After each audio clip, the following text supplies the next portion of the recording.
Hi guys, my name is BORODANTE. Now let's talk about Gaomon PD1560 a week later. So as usual, this is just an additional video to the main review of PD1560 that we did obviously a week ago. If you haven't seen it, the link is right here. And in this video, I'm not gonna talk about all the aspects of this device, but instead I'm just gonna make a little updates on some things that I haven't figured out completely in the first video or something like that. So first of all, the impression a week later is pretty much the same. I have no problems with anything about this display except for its lack of rubbery surface on the bottom edge of the device. And what I actually did is I used some kind of plastic foam that I found from packaging of some other device and just glued it to the bottom edge. It had a kind of a convenient indent in there, so I put this semi-rubbery plasticky foam. It's really soft and kind of thick. Anyway, my point is that there are plenty of ways to make this thing not be so slippery as it is out of the box. So yeah, generally the whole performance working on it is really amazing. I love everything about it. It's just a great working experience with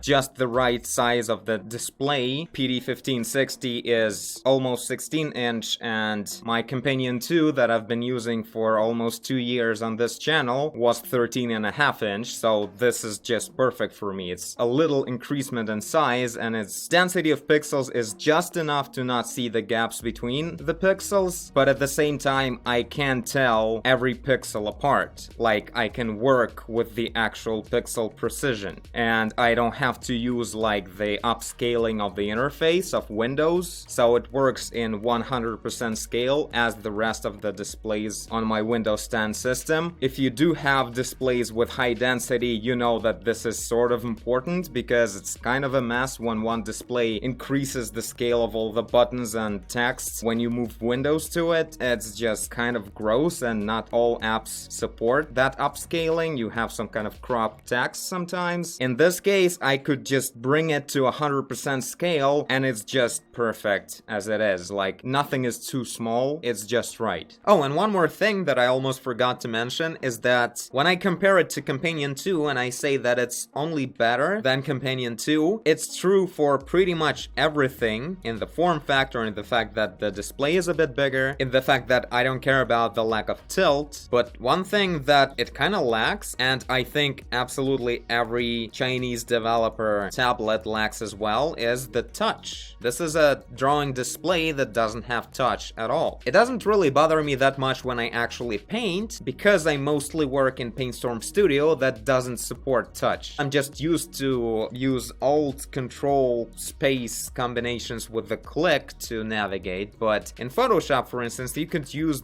all the gestures really well to zoom in and all that. Plus, when you're scrolling through anything on the internet or in the file system, it's really useful to have touch, especially when the display is right in front of you. It's much closer than the keyboard even. Touch would be a good thing to add. It would be a nice touch. Again, not a disaster because mostly when I paint, I'm still not used to using the touch, so whatever. Plus, the touch on Windows or Android sucks anyway. It's only awesome on iOS, where you can actually draw and touch at the same time, which is a thing only on iPads. So yeah, I have a few notes, especially some of them are from the comments that you guys left, and the main comment is actually about something that Gaomon says about their display themselves. It's right here. As you can see, the amount of colors of this display is actually 6-bit per channel, instead of common 8-bit per channel. And you guys pointed it out and asked me about whether I see any kind of problem with the colors, which is supposed to be like 6 bits. Technically, this sounds really bad, because that means we remove 2 digits from the number of colors for each channel. So instead of 256 shades per R, G, or B, we get 64. That's like a lot less. But thing is, I haven't found a single problem with that. I looked at the grayscale scale, test pictures to just see at least something, and it's just a perfect gradient. Probably makes no sense to do it like this. Yeah, right, like you're gonna see anything like this. Anyway, I don't see anything. In fact, when I moved it to my main display that has, the longer I make reviews of displays, the more I understand how horrible my old display is. Because actually on this gradient right here, it has kind of like weird steps. Not actual color bending, but colors are just weirdly compressed in some areas or something. Like it has the weirdest everything about it. So I also looked up the actual separate channel tests. Like it's hard to test it like this. I can see little steps right here, but I think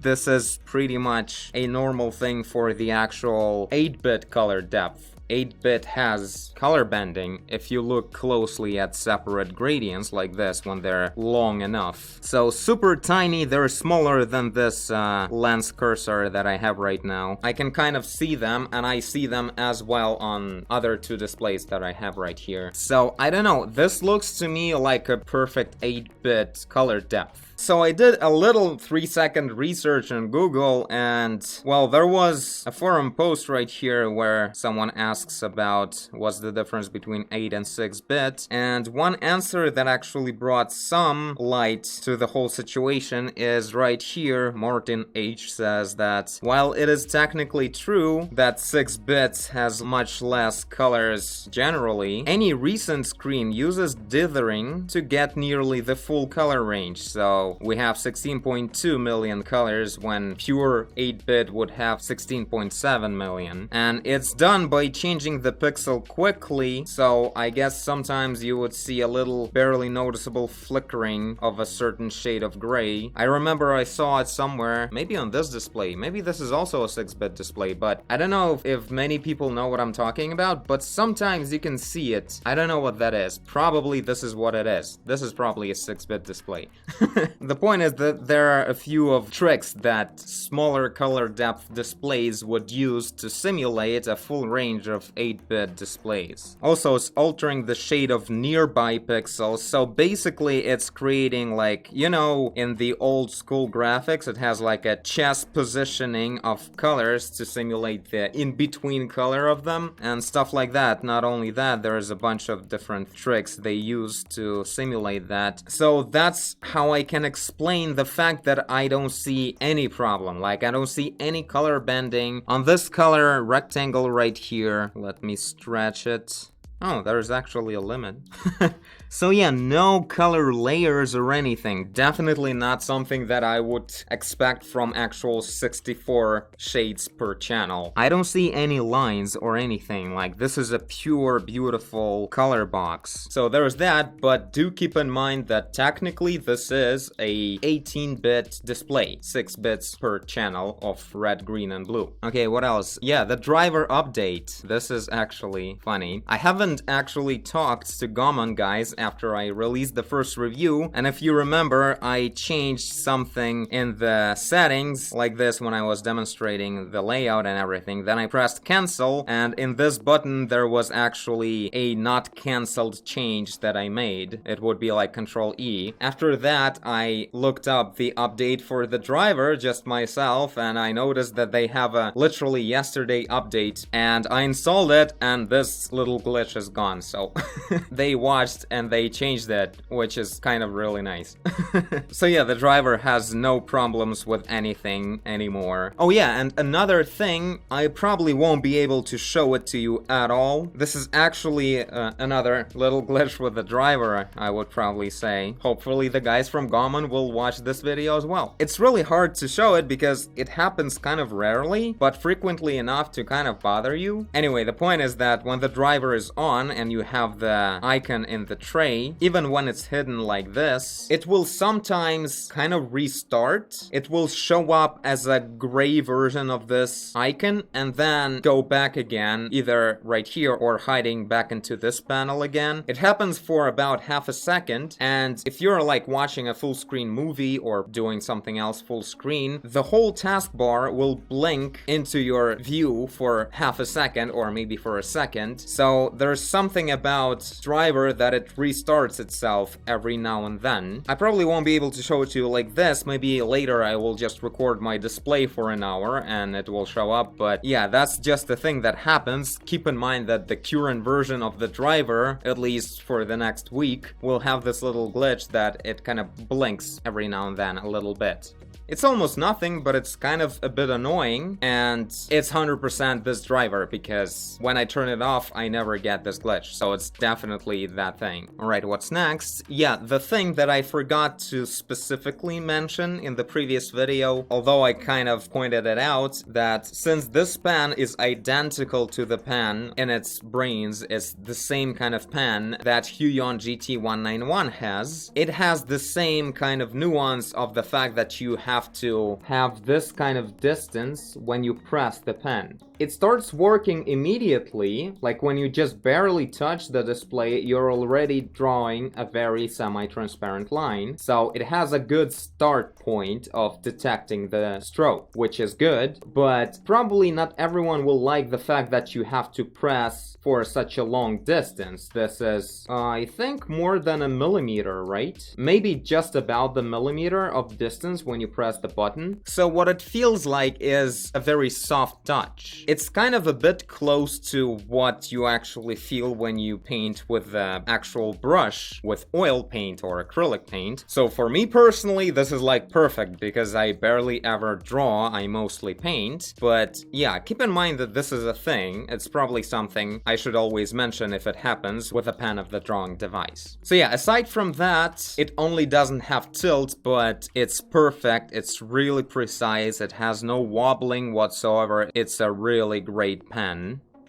Also, by the way, you see I'm using the stand that is not the native stand of this pen, of this device, just because it has a heavier bottom, is from the different brand. After a little while, I noticed that the one that comes in the box, the fact that it's really light, it kind of starts to bother you after a little while. It feels like you can so easily just displace it with the accidental touch or anything. This other one has a rubbery bottom and a heavy bottom as well. So it kind of grasps for the surface of the table. And the one that came in the box, it's really light and it has a pure plastic bottom, so it has no grasp, like it just slides all over the table when you accidentally touch it or apply any kind of speed to the pen when you drop the pen into the thing. And it's kind of sliding around. But as far as I know, very few people actually use these for some reason. I don't know where you people put your pens then, but yeah, I usually use at least one. And yeah, I guess this is it. Literally nothing else changed in my opinion. The display is perfect, even though the numbers are against that. It's actually the best display I have in this system right now. A really fast, responsive pen with the really great precision. I don't know, I'm just repeating myself over and over again. This is really a great device. It's absolutely cold, it's really light, it has long and reliable cables, you can move it around, it's really nice to work with. Also, one more thing that I forgot to mention, the cable of this thing, the power cable,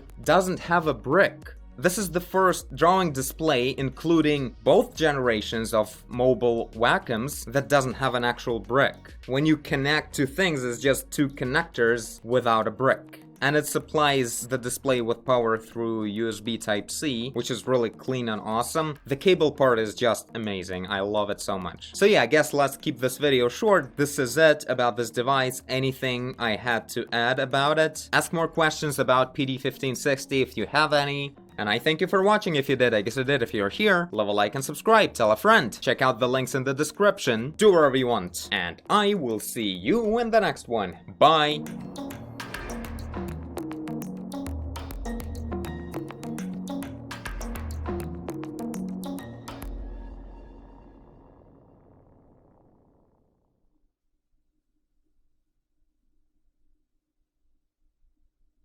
Whew.